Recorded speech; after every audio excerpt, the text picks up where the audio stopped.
Hello, everybody. It's 18 past 7 here in Ireland. Good to have you all here. And look who I found direct from Boston.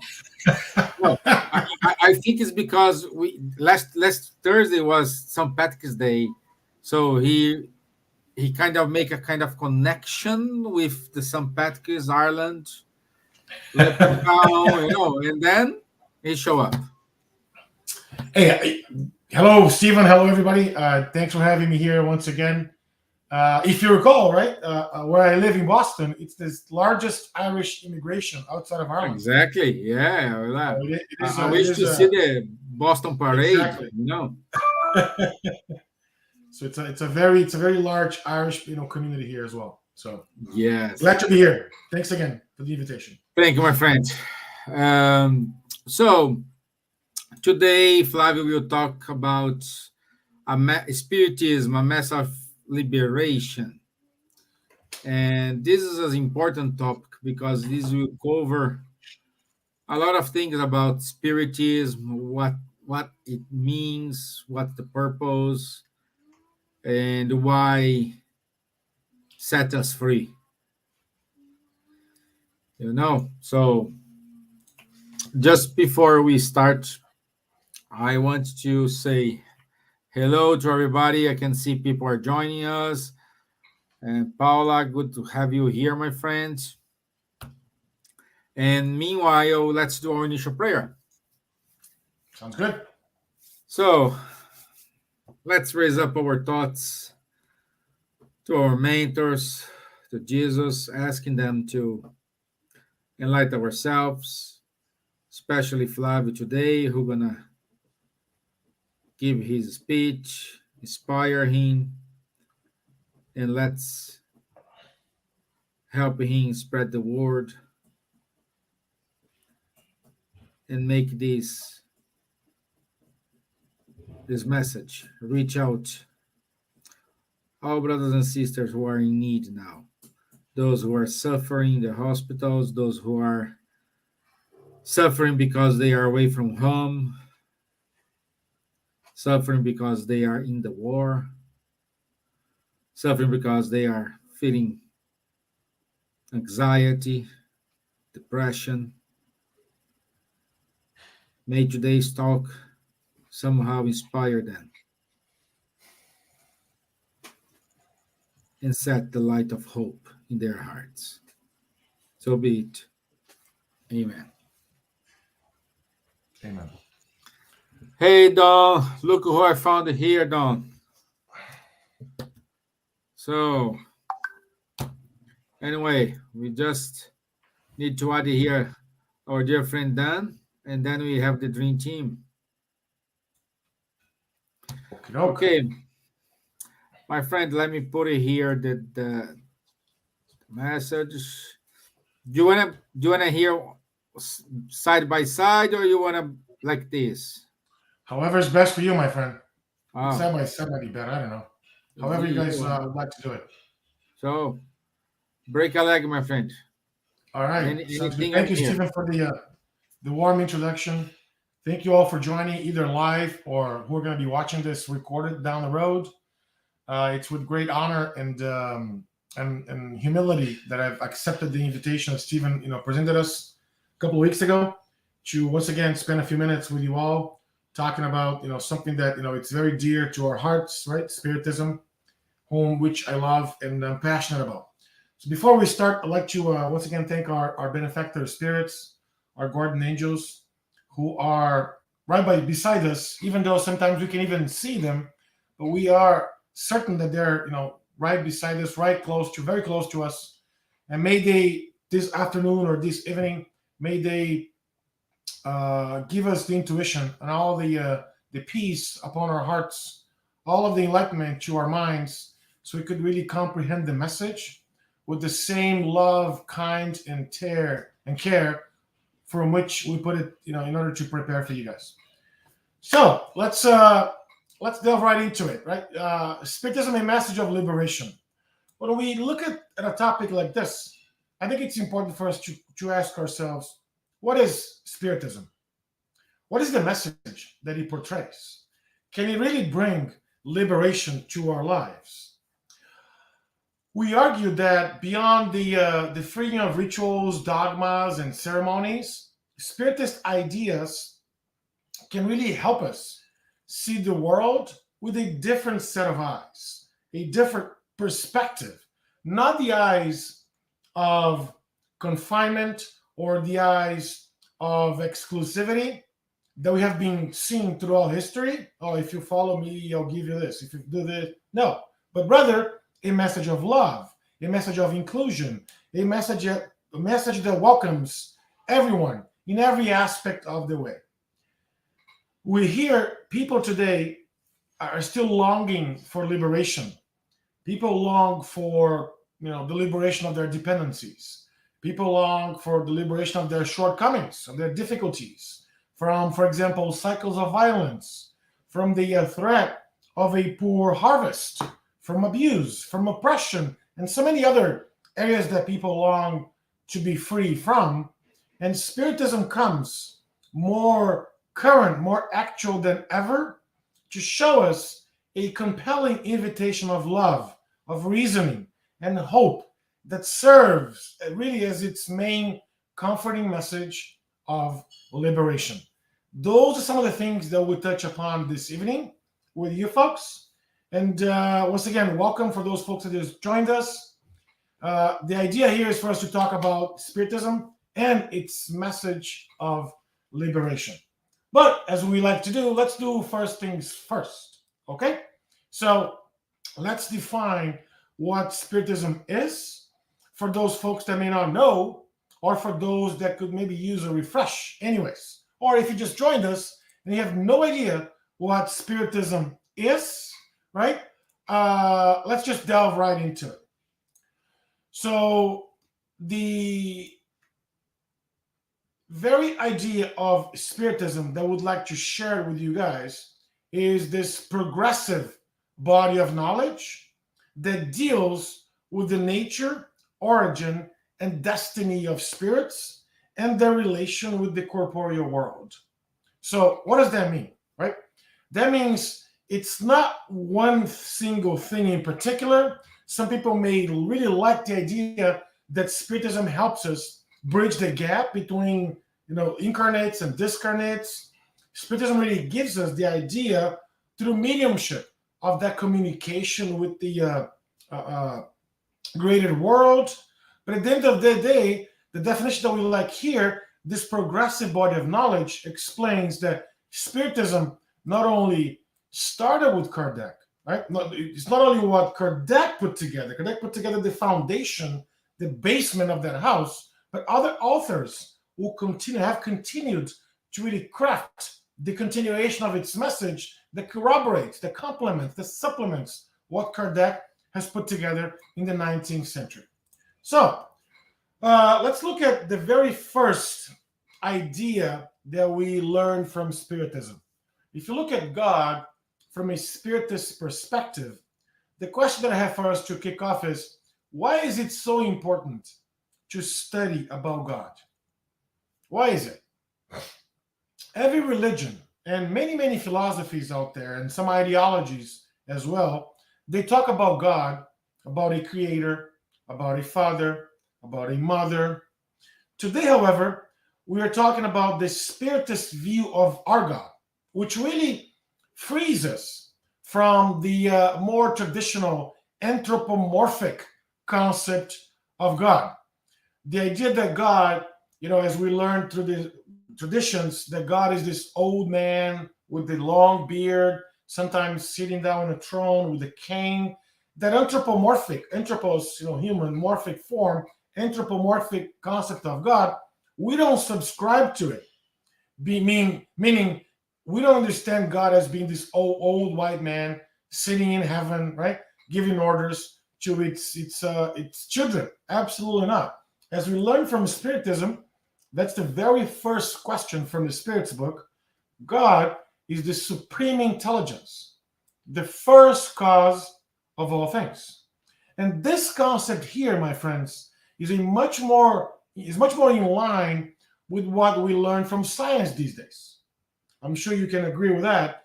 From Spinoza to Einstein, from Einstein to Spinoza, God is much more than just an old man sitting in a throne and worrying about the fate of us humans, which really brings us the very first liberation, that the concept of God that we study in Spiritism is very different than the concept of God that many other religions study out there. If I could quote Albert Einstein from 1929, if I'm not mistaken, publication, he goes saying that he believed in Spinoza's version of God, who reveals himself in the orderly harmony that everything that exists, not in a God that's concerned himself with the fate and actions of human beings, but rather a God that understands all the things that are in their places. That's exactly why we learn from Spiritism that if you look at Moses as the first revelation, Jesus as the second revelation, or Moses, the revelation version 1.0, Jesus being the revelation version 2.0, we understand Spiritism as the revelation version 3.0, because it removes us from the concept that God is like us. No, God is not like us. God is in a category by itself, and he is the supreme intelligence of the universe, the first cause of all things. Notice, supreme intelligence. There's nothing, higher than that. And the very first cause of all things.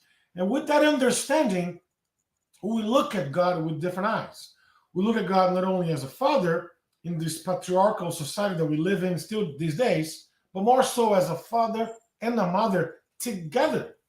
That's why you see sometimes some Spiritists saying prayers, "Dear Lord, our Father and Mother who are in heaven." So people use that, to describe God, because it is really a parent, complete parent that really created us, right? As we understand. Moving on. So again, this is the first liberation, right? The concept of God. Moving on, it's definitely important to look at Jesus. And why is it important to look at Jesus? Because if we look at the biographies, he is the one that has the largest number of biographies written after him. His life divided how we count time in our planet. Even nature responded to him. Remember some of the commands he gave to nature?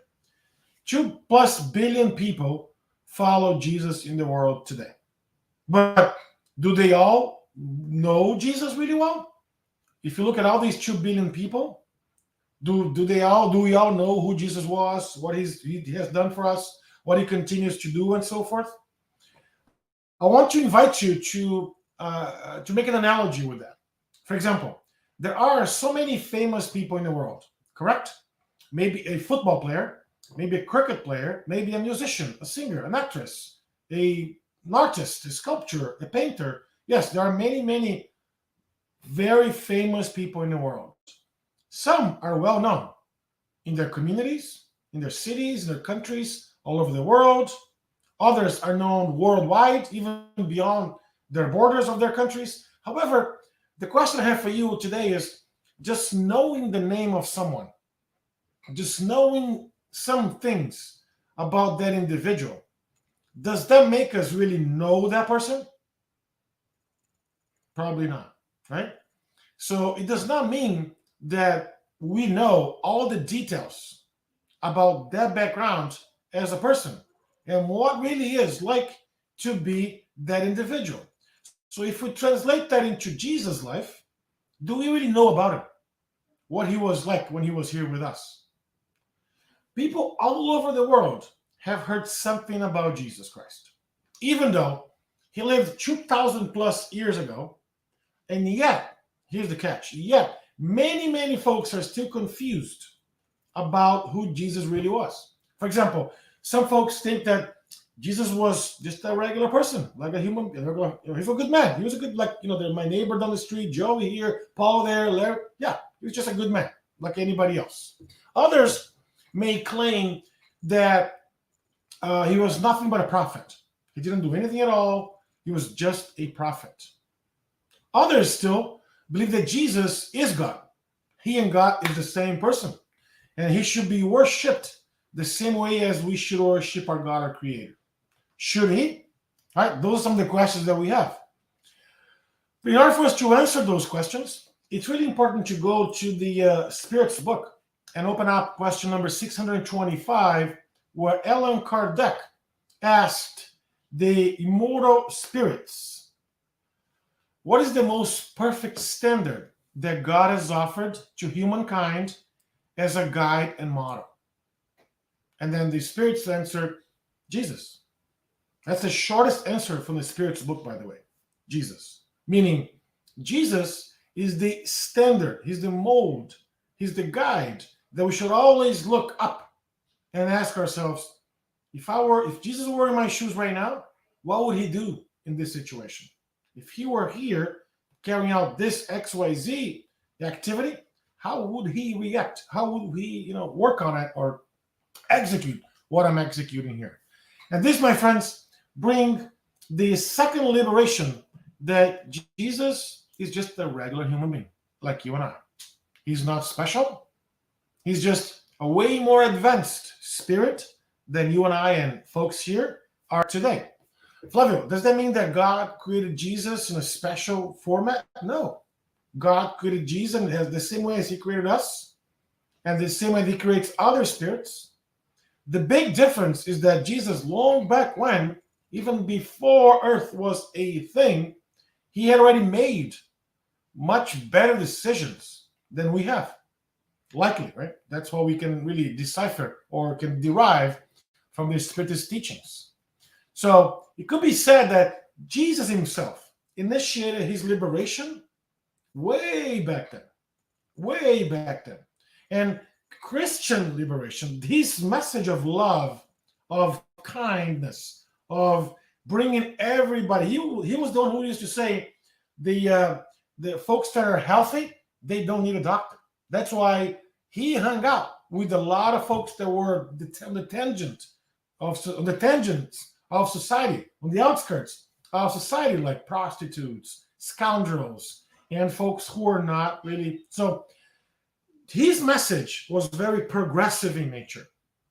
The liberating message that he offered threatened the religious and other structures that were in place at that time. We know it. He challenged the status quo in a way that he bothered a lot of people.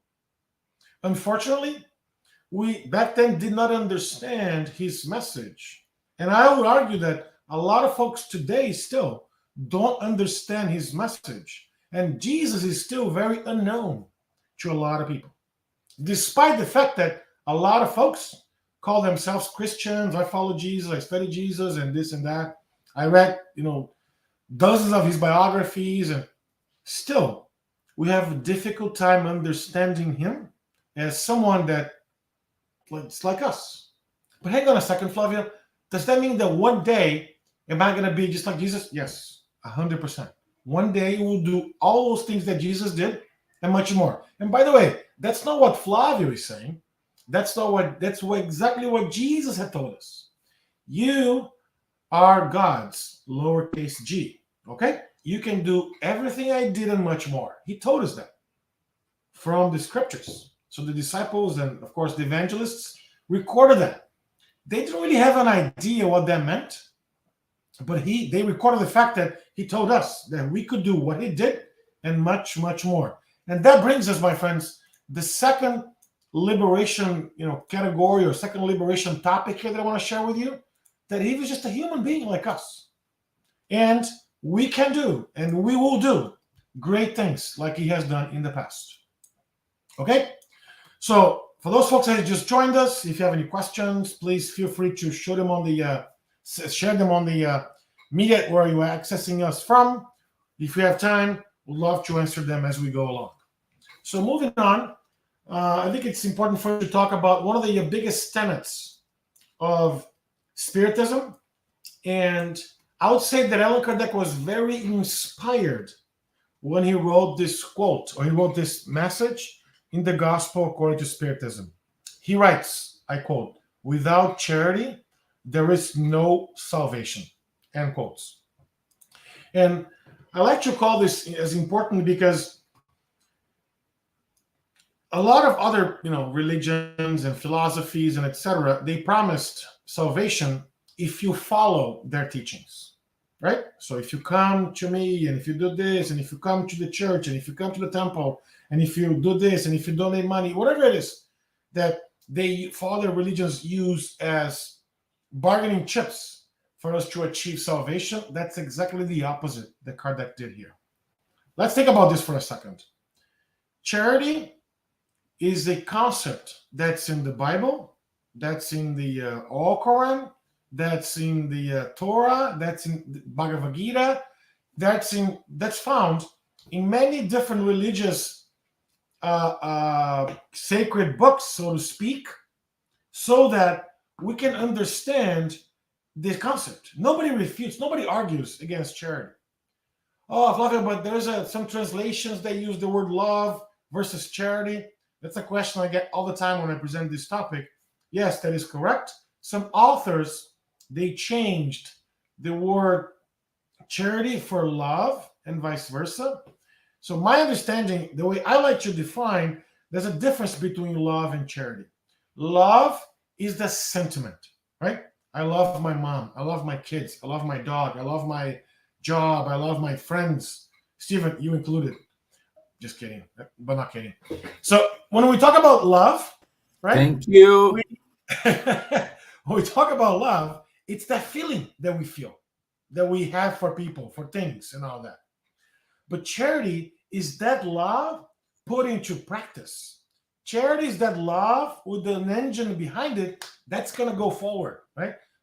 So every time I look at someone that needs help, for example, I'm walking on the street. It's a very simple example of charity. Not the only one, but a simple one.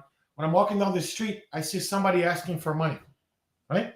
When I look at that individual and I see there that that person is my brother, exactly what Jesus taught us, that person is, or could have been me in a previous life, or could be still be me in this life if I don't make the right choices. When I make that connection, when I feel the love for that human being, I may just give him some money, or I may just say good morning. I may just smile. I may just wish him the best. I may even say a prayer to that individual. Notice the love being put into practice. I'm not saying that we should pick that person up and bring to our houses and no, right? Because Jesus didn't do that for every disciple, for every person that really came to talk to him. He did not do that, but he loved everybody. He treated everybody with respect. And the moment we do that, we connect with the little one, the person that's in a difficult spot, I should say, not little one, because it's demeaning, right? But rather, the person that's in that difficult spot, the moment we connect with that individual, we're pleasing God, we're helping, we're really practicing what Jesus had told us. Every time you do something to one of my brothers and sisters, you're doing that to me. So when Kardec, again, wrote this passage, he was very inspired because nobody argues what charity is. And that's one concept of charity. Sometimes the charity is how we forgive others. When somebody does something bad to us, we just look the other way and we forgive that individual. Charity is also if we see other people's shortcomings, we're indulgent to their shortcomings. We don't, again, there's a lot of facets, a lot of areas where we could really tackle on charity. But what Kardec mentioned here is very, very wise. Because imagine if Kardec had said, without Spiritism, there's no salvation. It's a very small group of people that call themselves Spiritists, right? Very small compared to 8 billion people in the world. So does that mean that all these group of people are selected ones or special ones? No. As we learn from Spiritism, nobody's special, right? God loves us all the same exact way across the board. Doesn't matter if we're tall, skinny, fat, rich, poor, black, white. No, doesn't matter. God loves us all the same way. That's how we learn through Spiritism. So does that mean that if I was not born in a Spiritist family, does that mean that God doesn't love me? No, that's exactly the opposite. That's why he used the word charity. But let's imagine for a second he used the word without the church or without religion, there's no salvation. Okay? And then I'm going to ask you, what about that guy Joey? It's a very nice guy, straight up individual that has a very good ethical sense of things in the world, that doesn't really call himself a religious person, maybe even call himself an atheist, but a person that does everything correctly, has a great sense of ethics, has a great sense of respect for the others, has a great sense of, hey, here's what I'm supposed to do, and I'll do it. Here's what I'm not supposed to do, and let others do it, and vice versa. So does that mean that that person is not going to get to do something? No. Because if that person is doing everything that he or she is supposed to do, we couldn't care less what that person calls herself or himself. When we go back to the spirit world, my friends, we're not going to be asked the question, hey, Flavio, were you a Catholic or a Protestant or Spiritist, or were you rich, were you poor? No. The question we are going to be asked is something along the lines, what have you done for those that lived around you? Did you help others? Did you extend your hand when those others were in need? Did you say a prayer when you said something not going the direction? So here is, my friends, the third liberation, or the third concept that I'd like to say or share with us, that charity is the vehicle for salvation. Not the religion that we call ourselves, not the location where we were born. Nothing like that matters. Nothing like that matters. What truly matters is how much good we do to others, how much good deeds we practice to those who are in need. And when I say good deeds, I'm not talking about financial charity or no, that's not what I'm talking about. I'm talking about everything. Sometimes a good morning in a very, sad day can, alleviate somebody, or can really change somebody's thoughts of committing a suicide. Sometimes a phone call to a distant relative that we haven't talked to in forever can really make a difference in the person's life.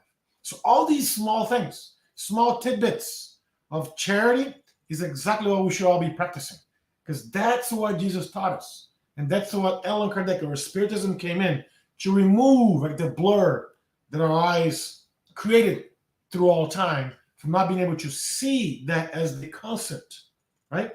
That's why I think Kardec was very inspired when he wrote this, because it really demonstrates this message here that I want to share with you. Because when we look at this picture, for example, this drawing, I should say, not picture, this is a drawing, not a picture. When we look at here, we look at how Jesus, or how much charity Jesus had practiced. And it should really serve as an inspiration to all of us. For example, he cured the sick, right? A lot of examples in the scriptures, right? He cured the sick. He healed the afflicted.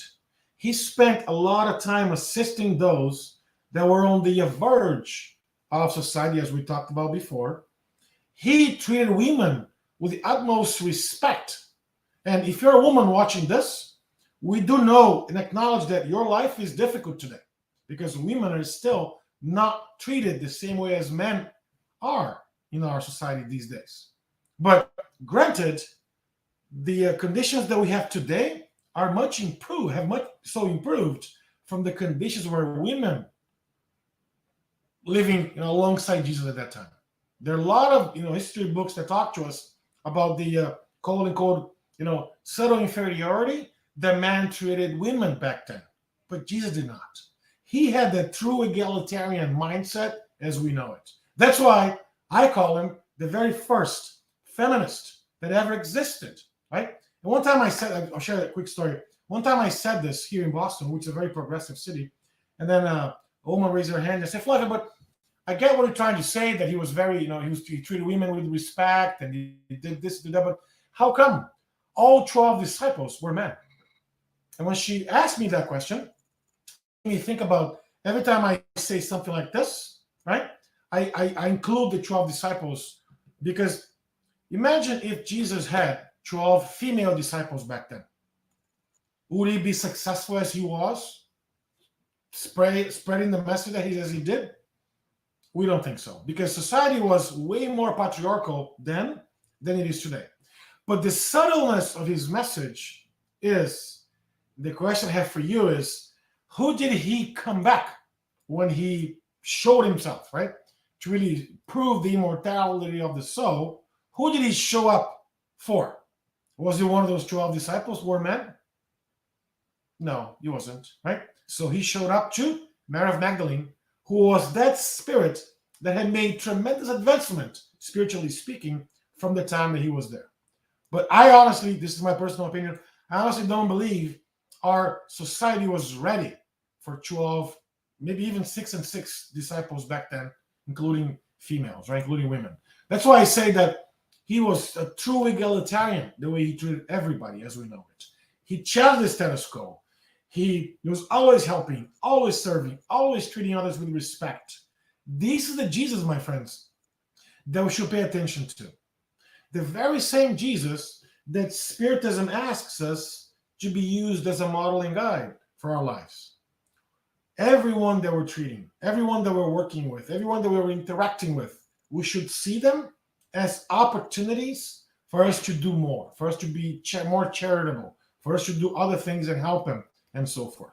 That's why when he left us this message, you shall love, the Lord your God with all your heart, with all your soul, and with all your mind, and with all your strength.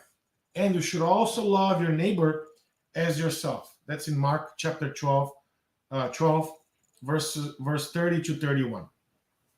Here, my friends, what I can tell you is that it didn't really come to destroy the law, right? As some people argue or challenge him that he came to destroy Moses' law and what was written in the... No. I honestly believe that he came to fulfill it and to also demonstrate with his own personal life examples and words of wisdom.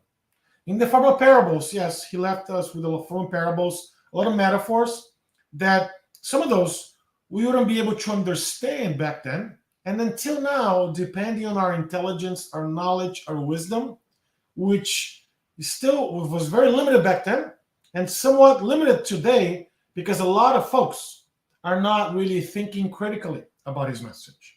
A lot of people are receiving the message from a pastor, from a priest, from a book, from an audiobook, or from a Facebook Live. People are receiving his message and they're not questioning it. They're not really thinking critically. Does this make sense? Can I apply this to my life? Is this what's sitting for me on this message? The very same questions or the very same behaviors that Allan Kardec very eloquently asks us to do. Spiritism has to make sense. We should question it. We should critique it. We should challenge. We should discuss it. These conversations are very important for us to really comprehend the gist or the nugget of the message that comes from Spiritism as we know it. Correct? So moving on, still on the role of women, and this is from a book from Leon Denis, a French man that was a follower of Kardec. This book was written in 1905, so over 100 years ago in Paris. And here's a quote that I brought from this book. The role of women is immense in life. Sister, wife, mother. She's the great comforter and the loving counselor. For the son is his future, while she prepares the future human beings. So women play a phenomenally important role in the world today as we know it. That's why, right, as I mentioned before, Jesus and Mary of Magdalene have that great connection.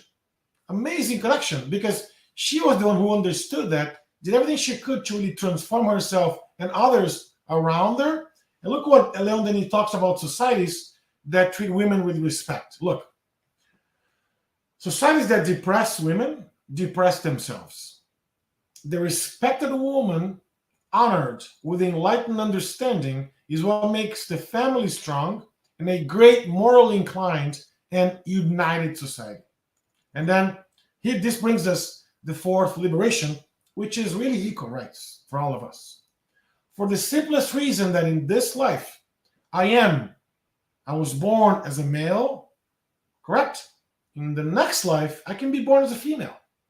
In this life, I understand myself as male. In another life, I may understand myself as female, and so forth. So when we look at this, of course, Leon Denis, when he wrote this, even before some of the concepts of gender that we know today, imagine a couple that, that there's no women in that couple, two guys. Usually that role, the female role is played by one of the two of that couple, right? So it doesn't matter if you are born a female or if you play the role of the female mother, caring, helping, right, the children and whatnot.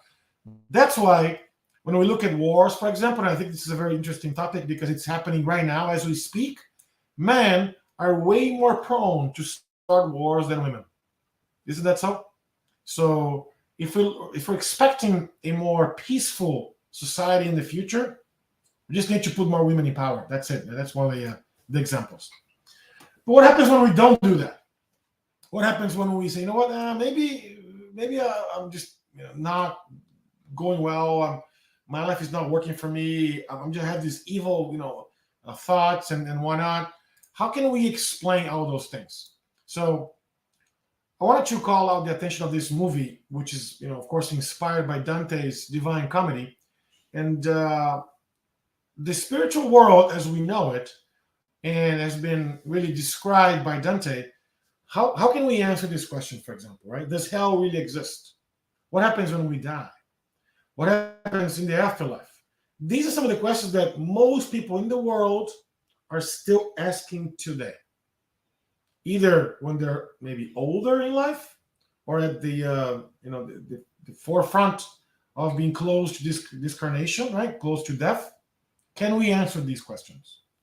If you look at Dante's Divine Comedy, we can answer that from one angle.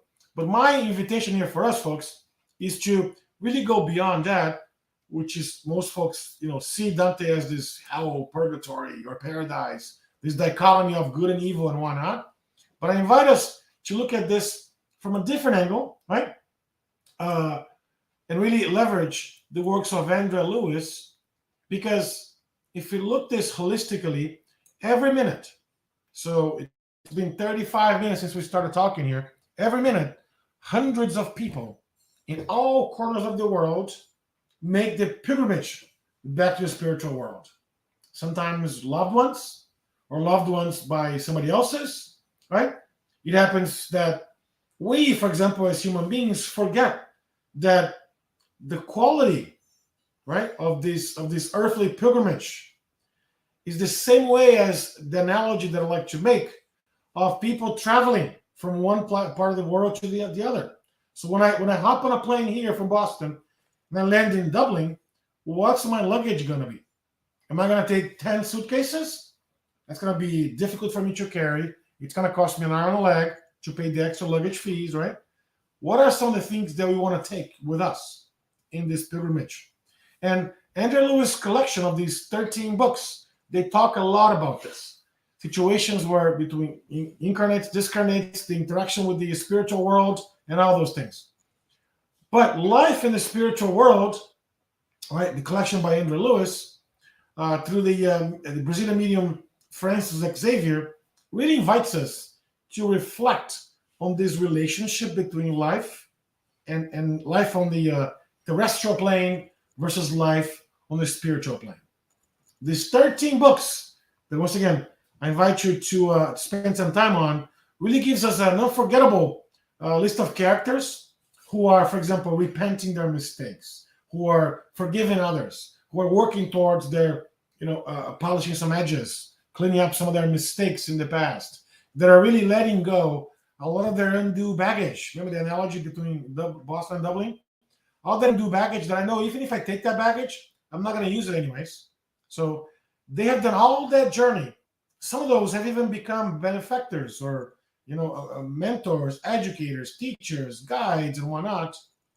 That if we put us all together, right, you really help us with this fifth liberation, which is the fear of the death. People who are afraid of death is usually afraid of the unknown. So how do we eliminate the fear of death? We study death. We understand what happens when we open up our eyes and the environment is different than this. What's going to be our understanding of that situation, our responses to that environment when we open up our eyes and we are right there. So if we're looking for more information, here's our invitation for us to really spend some time on those 13 books or the Life in the Spiritual World collection by Andrea Lewis. They can really give us a better approach on what death really means for all of us, which is just this journey from one place to the other. Correct? So moving on, I want to bring a paragraph from Paul, which is included in his second letter to the Corinthians. And I love this passage for several reasons. First, It's a great description of our lives, isn't it? Let's read it. We are pressed on every side by troubles. And these are not the troubles from Ireland, right? The troubles that we see everywhere. We are not crushed.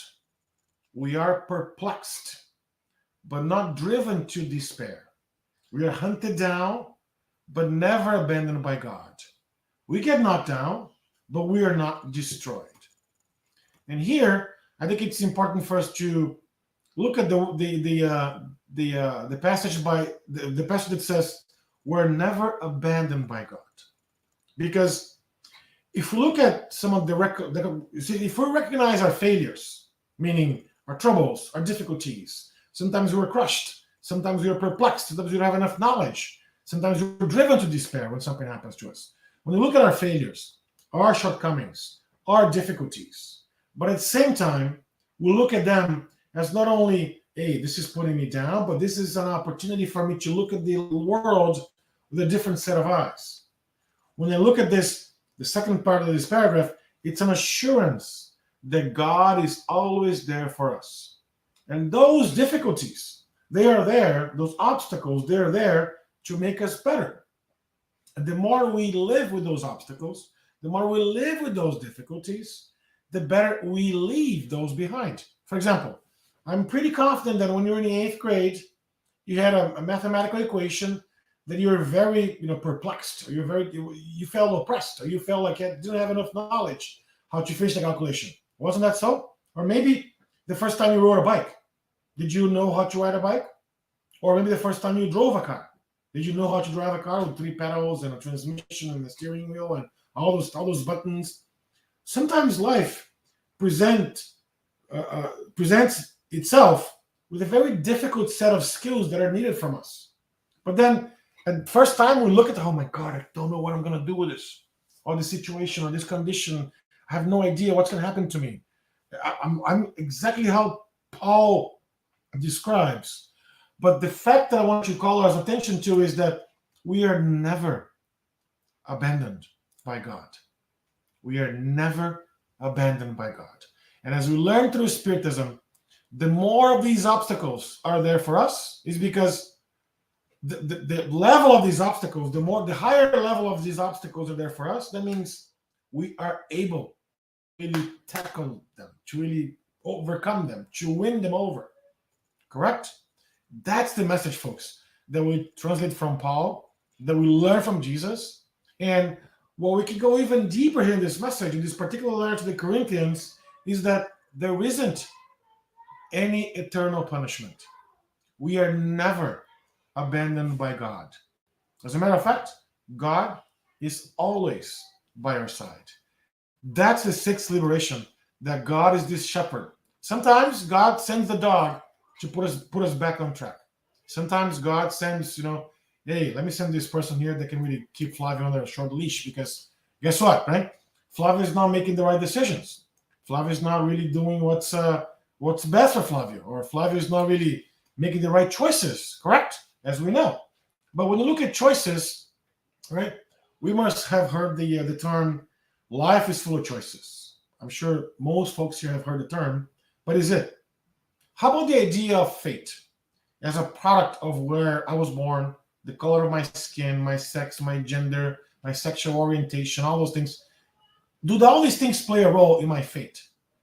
Let's look at how Spiritism can help us break some of those concepts down that can really help us make a different set of understanding from those situations. Let me read question 851 from the Spirit's book that goes, the immortal spirits answer Kardec that fate only exists when applied to the choice made by spirits upon incarnating to undergo a specific trial. So one example, if you, or if I, was born with a difficulty, without a limb, or maybe with a disability of some sort, correct? We can only understand that condition was imposed to us, based on a previous choice that we made. We might not understand the choice, but the previous choice that we made, that made us, right?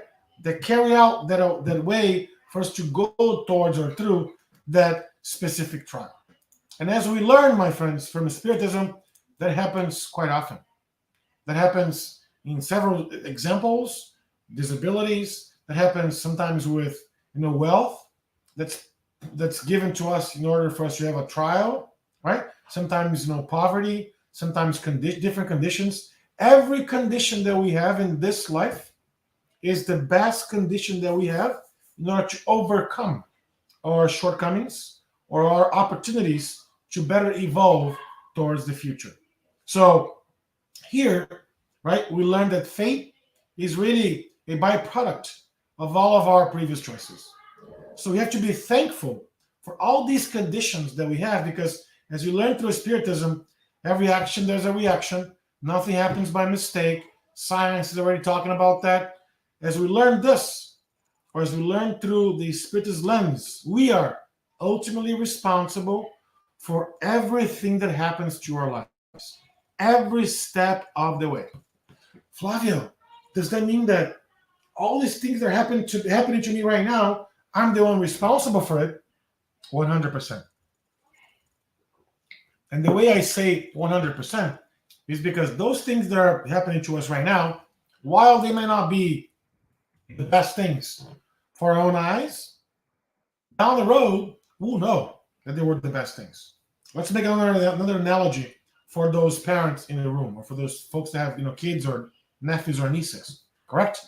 Imagine if your nephew or niece is going towards a receptacle, right? A power plug on the wall, and then he's using a metal stick and is coming very close to inserting the metal stick in the power receptacle. What will be our response, our action, right? That happens.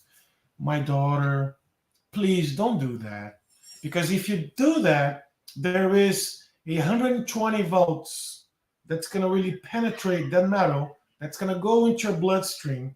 That's going to have an amperage of 15 amperes. That's going to make your heart stop. Are we going to do that? No, right? What do we do? What are you doing? And then we just do that in a way to save that poor child that's making a mistake, because she doesn't know any better. She doesn't know that metal conducts electricity and all those things. We know that because we went to school, but she doesn't. So sometimes these situations happen to us as a way to put us back on track. What kind of track are we talking about? Jesus track. The track that we play with humility. The track that we always charitable towards others. The way that we look at Jesus, not as someone special or like a God, no, but someone that made the right choices way back then, that we should follow his teachings, we should follow his steps, in order for us to also make better choices moving forward. So, and that brings us the seventh liberation, that the only destiny, I should say, that we have is to be happy. There is no other destiny for us to really be, right? But then I bring the topic, Flavio. I know that but you have no idea how my family is. You have no idea how my family acts, or how. I mean, look at this picture. That's a great, at least in the American society, it's a great, description of the typical American family: husband and wife, 2 kids, white picket fence, right? But look at how happy that family is. Look at how happy the kids are with the video game, and the girl, listening to an iPod or some music.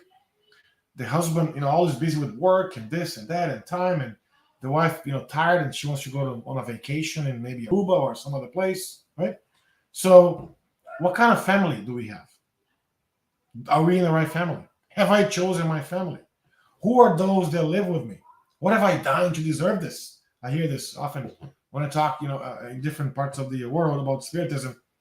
And again, as we learn through this amazing body of knowledge that Spiritism is, yes, we have chosen our family, but also our family has chosen us.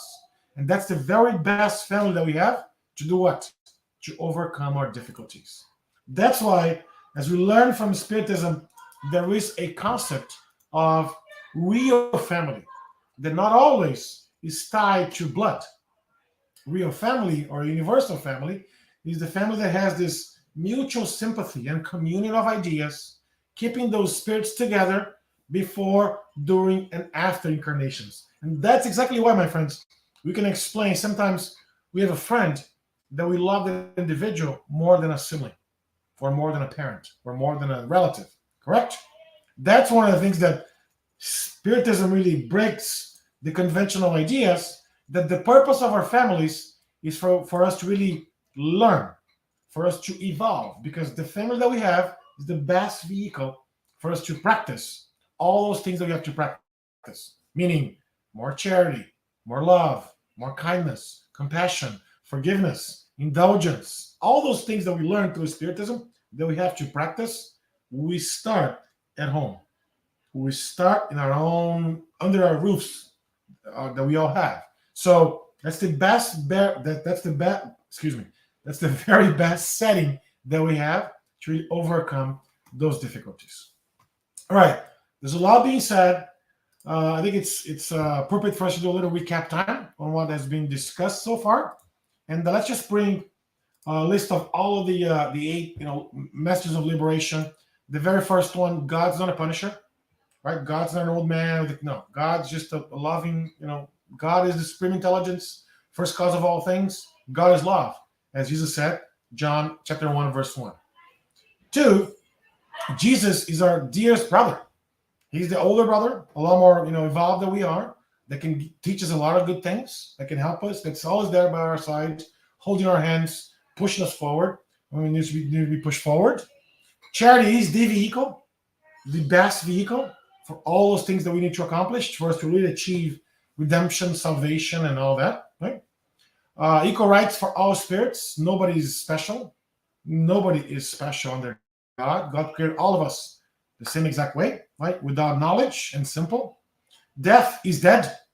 Spirit doesn't really, kill death, to be honest, because the more we study about death, the more we study about this passage or this journey, the less afraid we are about this opportunity that we have to go say hello to our loved ones that we haven't seen for quite a while. Correct? God as a parent, not a judge. That's why our families are there to help us evolve, not to really put us into a jail of some sort. Correct? Our destiny is only to be happy. And the purpose of our families is a very special one that a lot of folks are still not comprehending the message. Bottom line here, my friends, is that there have been many liberation movements in human history, right? For example, in the United States, I'm sure in the UK as well, the Black liberation, women's liberation movement, gay liberation, the Catholic theology of liberation are among the more recent ones that come to my mind. I would be daring to say that liberation spirituality were universally implemented. Let's say if liberation spirituality were universally implemented, there wouldn't be any other need for any other liberation. Imagine if all human problems and issues would vanish, because the way we look at things, we wouldn't look at things as us better than others. We wouldn't look at situations where, hey, if you do this to this person, guess what? Next life, you can come back as that individual. Would you like for somebody else to do that to you? Definitely not. So all human problems and issues would vanish, even as the darkness vanishes with the coming of this light, because spirituality liberation gives us a new eyes, a new paradigm, a new angle to see the world. And this liberation, my friends, is not accomplished by opposing or battling anything. We don't have to go and do it. No, right? It happens automatically as the first objective of our strategic planning process is honored, to create a clear and committed body of people around the globe who are really embodying this presence of this divine being and who bring a profound teaching that transforms the world. The same teachings that we learn from Spiritism, other ideologies out there, other philosophies that help us become better spirits, better people, better human beings. The more that this happens, the more it's contagious all over the world. It's already happening. So it's time for you and I to jump on that bandwagon and do our parts. With that, I really want to wish you an amazing rest of your evening. And once again, let's keep this picture of our model and guide that he said, whoever desires to come after me, let him deny himself, take up his cross, and follow me. So, with that, thank you all for your time. I really hope that these few minutes that we spent together were worth of reflection, not only for now, but for the next few days to come, so we can really understand how liberating Spiritism really is for you and I and for humanity overall. Thank you so much. Wow. See? How explain Spiritism in almost 1 hour?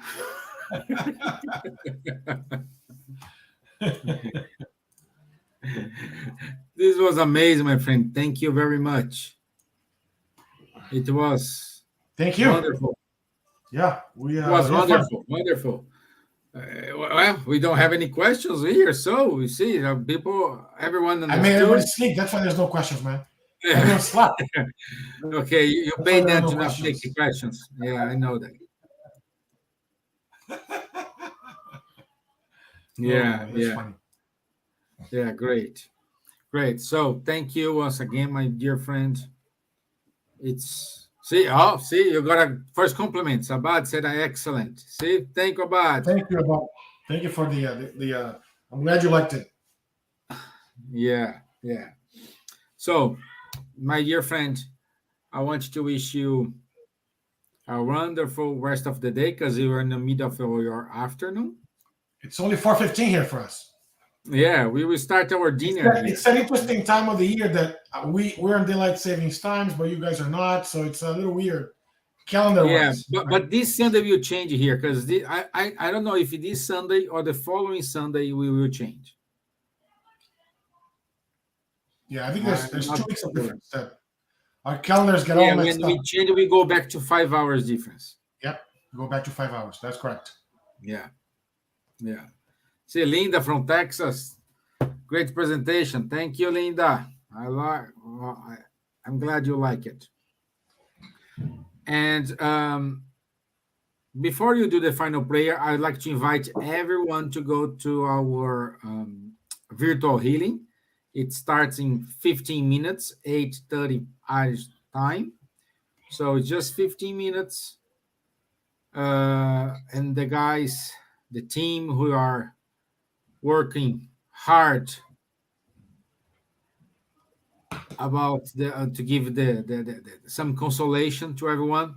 Everybody knows like we are homeless, Flavio. Our the place you used to rent is closed down, so we are seeking for Wow. another Location another for yeah. premises. Mhm.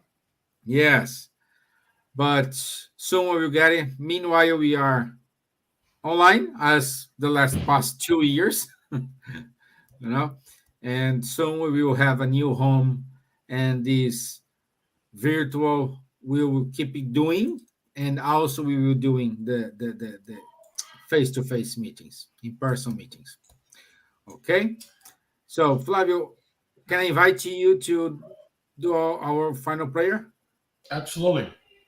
Yeah. Thank you. Let us close our eyes, my friends.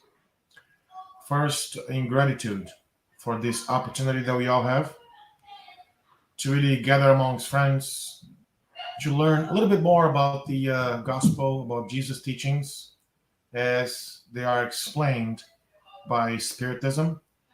We thank all our benefactor spirits, our guardian angels, the mentors of Spiritism in Ireland overall, for the beloved opportunity.